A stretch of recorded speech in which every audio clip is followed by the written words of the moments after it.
In 1935, the US Air Force did something unthinkable.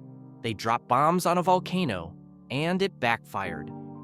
That year, the mighty Mauna Loa, one of the world's largest active volcanoes, began to roar to life once again. Rivers of molten lava poured down its flanks, slowly but surely snaking their way toward Hilo, the largest town on the big island of Hawaii.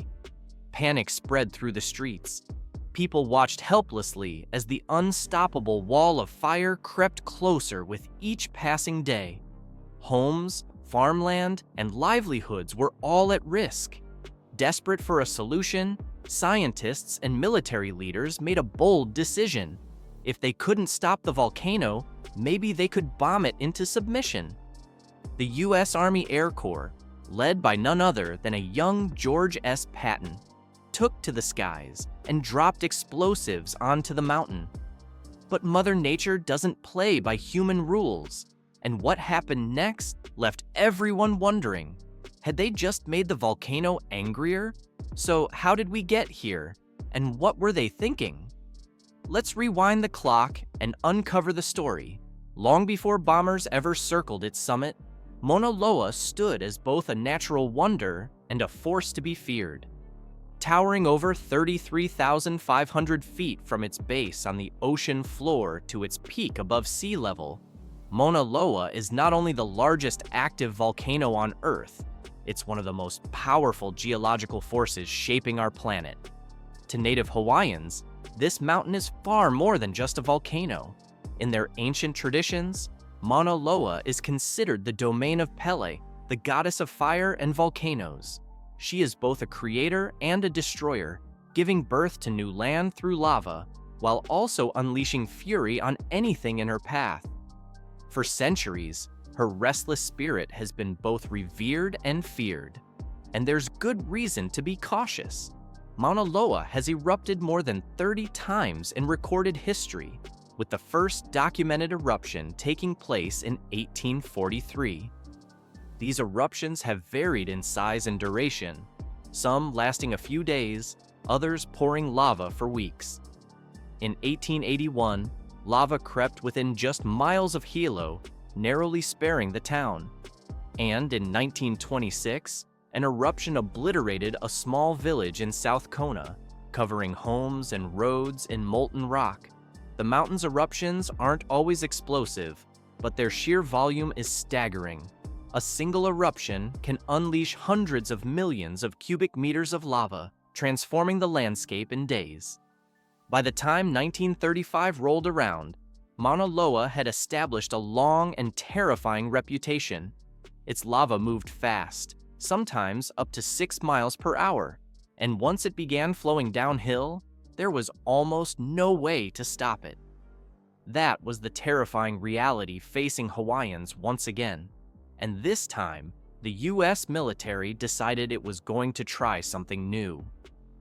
On November 21st, 1935, the skies above Hawaii's Big Island darkened as Mauna Loa awakened once again.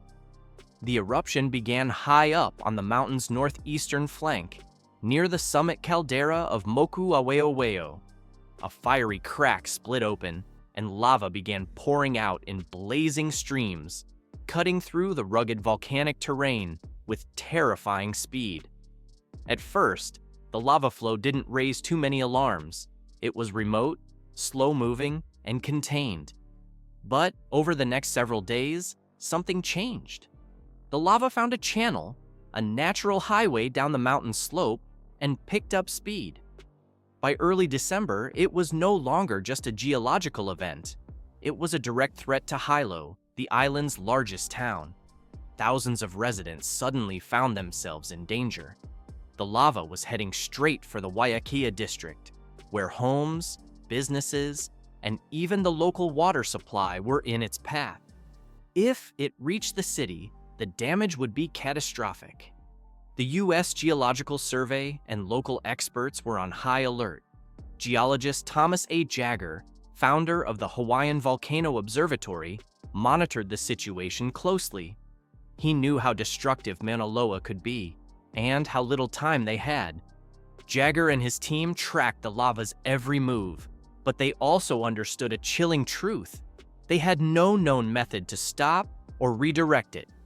Panic began to spread. Newspapers ran headlines about the lava's approach. Residents prayed, packed, and prepared to evacuate. But as fear grew, Jagger proposed a radical idea, one that had never been attempted before. If they couldn't stop the lava with science, maybe they could stop it with bombs.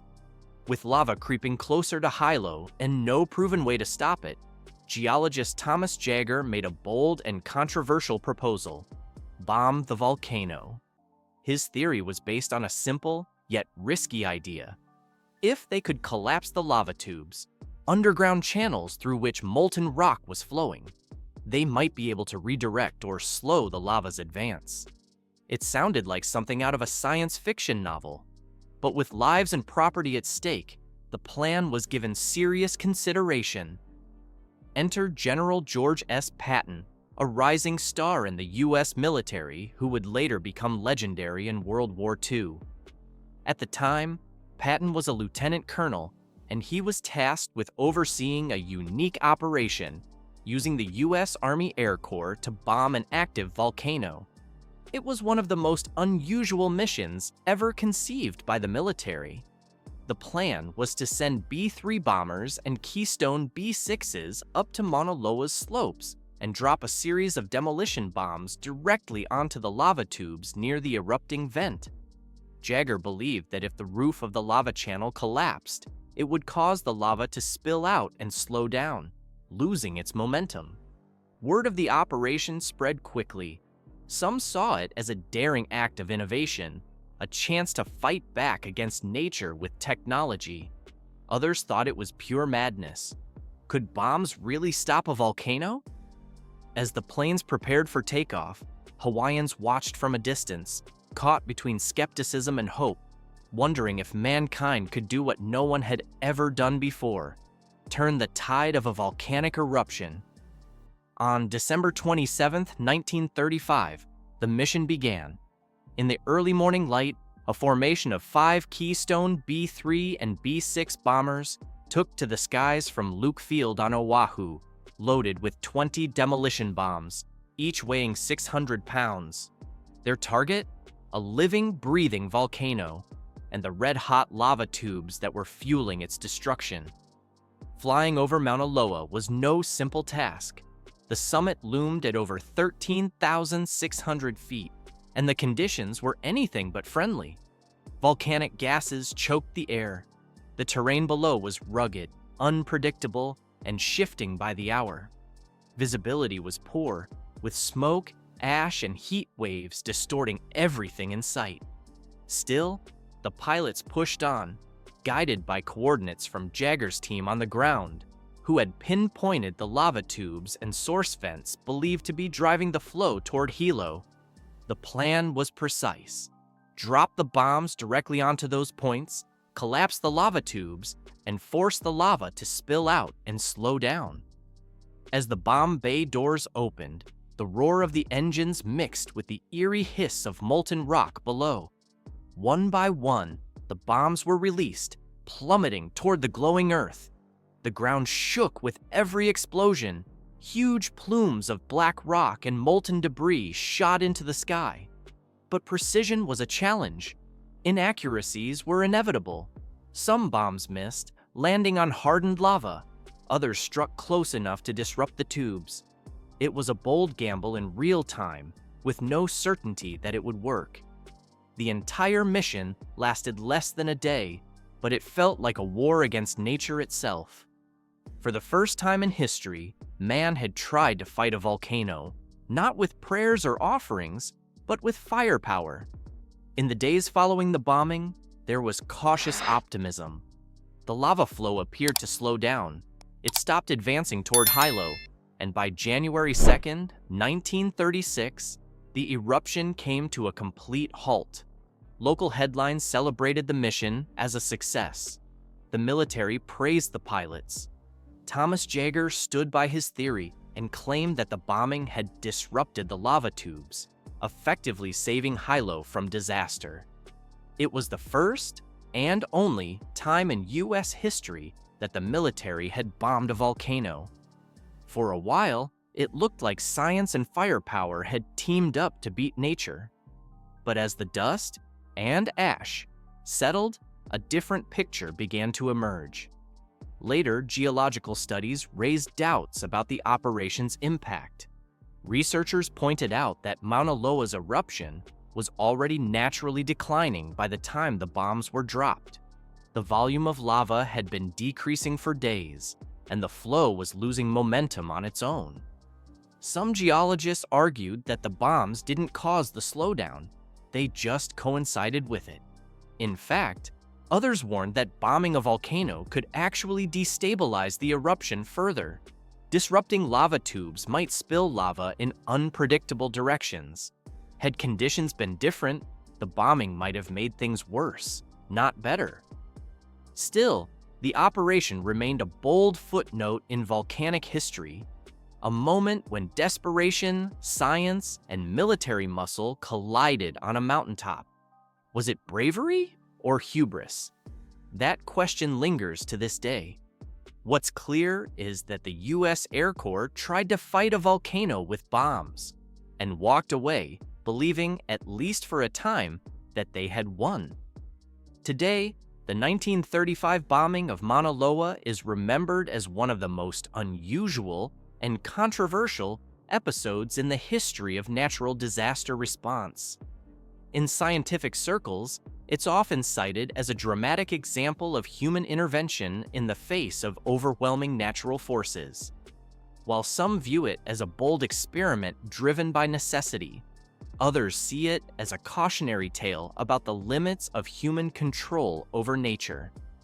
The event continues to stir ethical and environmental debates.